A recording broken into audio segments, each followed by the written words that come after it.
goddamn button. Push the goddamn button.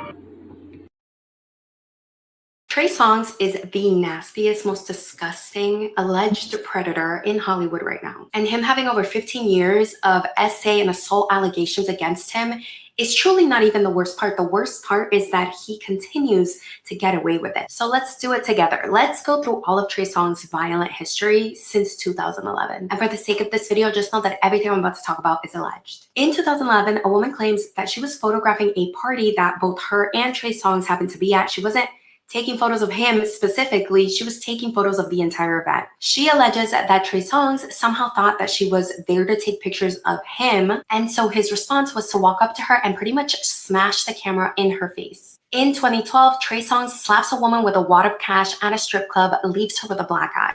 2013 is when that infamous bikini top incident happened. We've all pretty much seen the video at this point, right? He approaches a woman at a party, yanks on her bikini top, pretty much exposing her. Mind you, this woman was there with other partygoers, and some of them included her own coworkers, and they happened to see everything. The video of that incident was obtained and posted online by TMZ. In 2015, there are two women who say that they were invited to a party at Trey's home. At the party, they were forced to surrender their phones. This is not uncommon for Hollywood parties. Like, we've heard Justin Bieber doing this during his parties where they force people to sign NDAs and then give up their cell phones. And while other celebrities tend to do this for privacy or security reasons, I think that for Trey Songz, given the rest of the allegations that we're going to talk about, it's done as a control tactic, and we're gonna see more of it. Anyway, the women say that at the party, there was 20, 30 women and only 3 men. They said that they each only had a couple drinks, but eventually they started feeling super intoxicated. They thought that their drinks were spiked. They also say that they fell asleep fully clothed. One woman says that the next morning she woke up, she's completely undressed, and next to her is Trey Songz,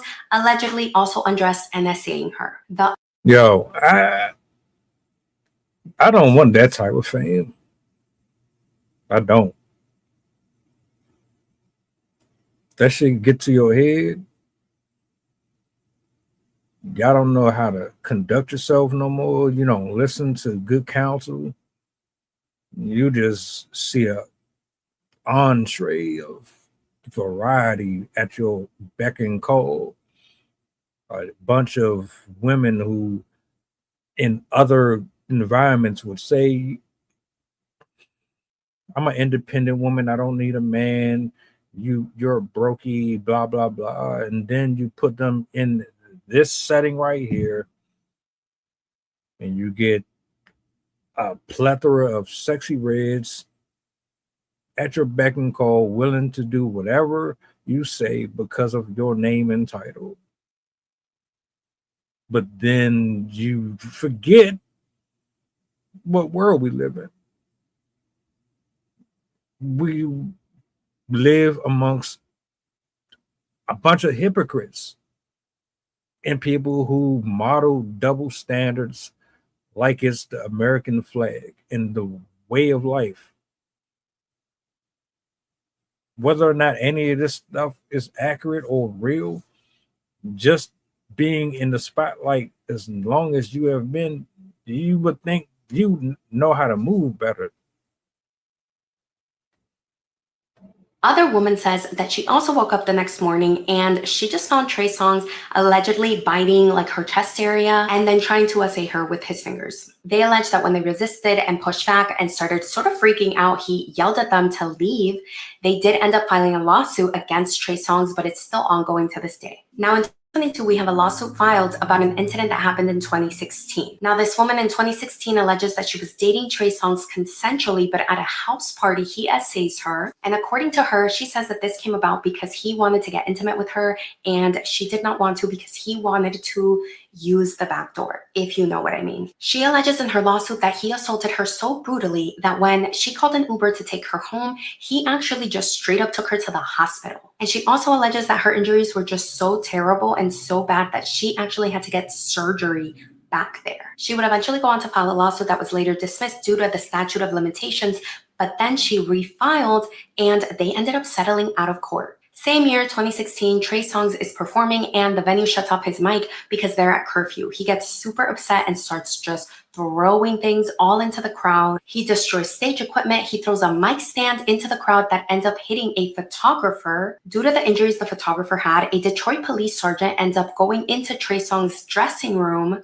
and he goes to arrest Trey Songz. Trey Songz becomes belligerent and allegedly punches this cop in the face. The blow to his head was so severe that the police officer ended up not only with just a concussion, the officer had like a severe brain injury that was career ending. Like he was never able to go back to work again. He was permanently disabled after that. Moving on to 2017, we know that Keke Palmer was very vocal about how she felt about Trey Songz. She says that in 2017, she was invited to Miami under the guise of like a party that she believed was just a regular party. But in reality, it was Trey Songz shooting a music video, and she didn't find out about that until she was there. She says she declined to appear multiple times, not only to just Trey Songz, she also told the producer, she told an assistant. Later on, she would allege that Trey used sexual intimidation as well as alcohol to try to pressure her into being in the music video with him. She would also go on to say that in fear of experiencing more confrontation with Trey, after all of that happened, she would actually end up going into a club and hiding there as she waited for an Uber. And ultimately, Trey Songz put her in the music video anyway, like without her consent. I think the craziest thing about all of this is how much backlash Keke Palmer faced during this. Like if you were on Twitter at the time, you remember she was getting dragged. People thought that she was just making stuff up, that she was trying to use it for attention. Now in 2018, that's the shit I hate about the internet and about fame and fortune and popularity and about worshiping and idolizing. I repeat that to the day I die, man. When you are chasing after the validation of another person, you are the most ugliest version of yourself that you could ever be. Y'all go to war over celebrities. I mean, y'all even call me a hater and blah, blah, blah, because I say things that are true, but you don't know how to separate your feelings from reality. You see this character and image of a person on the screen and you think that's who they are off camera. No, the hell is not.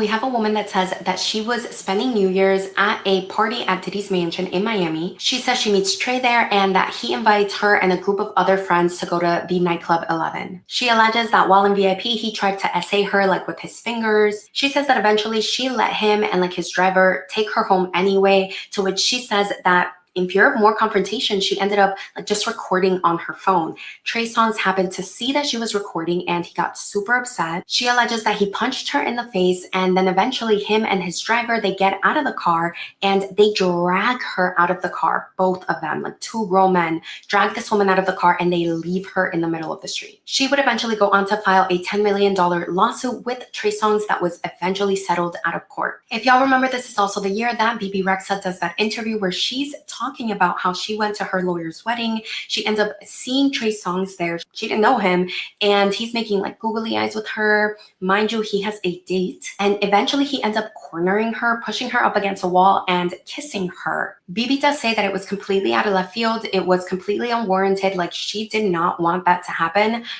Y'all can go watch the full interview on YouTube. All right, y'all, this video is getting just a little long, so I am gonna have to make part 2. However, y'all know if this video's up, part 2 is already up because I never make y'all. Do we really need to see a part 2? Damn, my nigga. Like, shit. I remember I did a reaction not too long ago about you in these situations, and it's like it resurfaced again on my timeline. I'm thinking, like, how the hell do you allow someone to ruin a cop's he just get away with doing that? This man done settled like 2 or 3 lawsuits out of court that I heard, and then still there's other stories, there's other things that's going on. This man is alleged. Damn. See, I hate liars. I hate people who make up stories that ruin your career.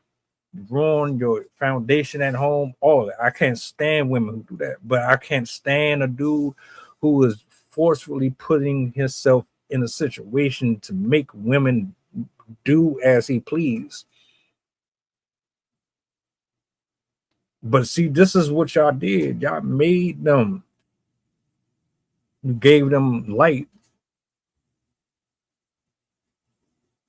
Was he this person before the money? The cars and the clothes, with the hoes, I suppose. I just want to be successful. Was he like that before? And nobody really said anything about it? Because you know you got friends and people around you like that. They know you weird as hell. But they kind of just let you slide because of who you are. And they attach themselves to your title and the benefits that come with it. It's people like that.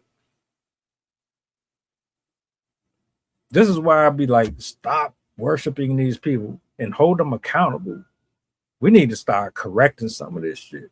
Like, really. As good as an artist as he is and the rest of them, we shouldn't be rewarding this type of behavior. That's just me. What's your thoughts?